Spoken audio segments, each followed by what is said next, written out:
homework is page 150, question numbers 3 to 75, multiples of 3.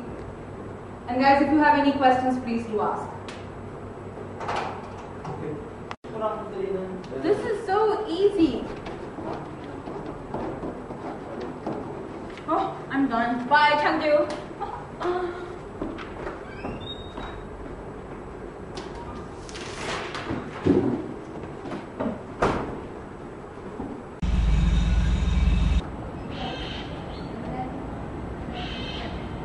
Changju, what's the problem?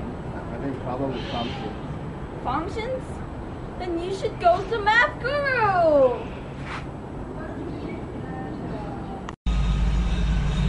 Hello, Changju. Okay, so our first function that you need to understand is the constant function. And the constant function, y always remains the same. Only x changes. That's how you can see that it is stuck here on the y-axis, but x continues to vary. Therefore, the domain of this function is all the wheels, and the range is 1. The second function you need to know is identity function. And this is pretty much our basic linear function. It's f of x is equal to x. So x always equals y. So if x is 1, y is 1. As x increases, y increases. Our third function that you need to know is the absolute value function. This is f of x is equal to x. The absolute value of x. What happens here is almost a reflection of the identity function. Right here, you can see that if x is 1, then y is 1 at the same time. The exact same thing happens here on the other side of the graph. You can see that as it rises, y also rises. And on this side, as it rises, y also rises. This is because this side of the graph is reflected here because an absolute value, for example, Changju, you know, absolute value, not negative 9. What is that? What is that equal to? Yeah. So if there was a 9 here, it's negative 9 here. And Changju, our fifth function that you need to know is the quadratic function. This is represented as f of x equals x squared. For example, say we make x2 right here, and y will be 4. On the same thing, if we have x as negative 2, y will also be 4. That's why you can see a symmetry in this graph. Also, quadratic functions are normally U-shaped, which is also called a parabola.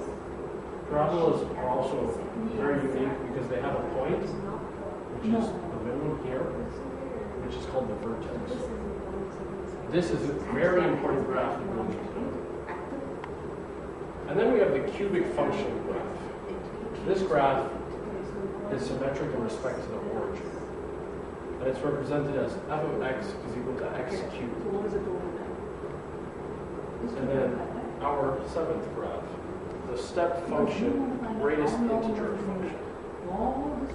This is represented as f of x is equal to this.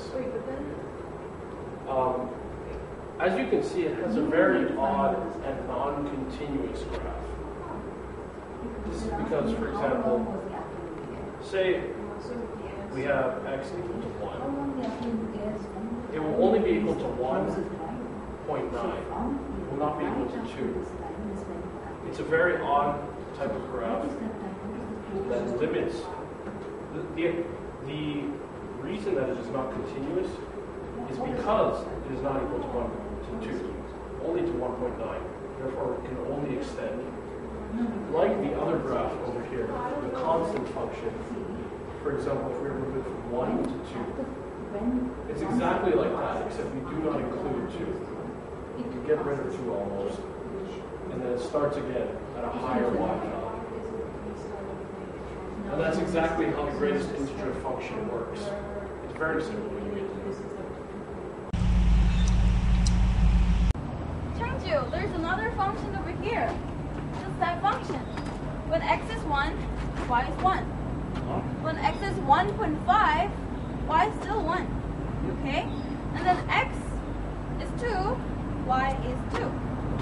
It's the same. When x is 2.2, y is 2. Like this is a step function. Okay? Okay. Changju, see, there is a quadratic function on the basketball court here. Right here, do you see? Yes. And this is the vertex of the function. And there's the y-axis, you can imagine. And when you shoot your basketball over there, or over here, the distance the basket is the same whether you shoot here or there, because the y-axis reflects this line and this line. So that's why they use parabola here in the basketball court. Okay, you get it? So like this, once you understand the function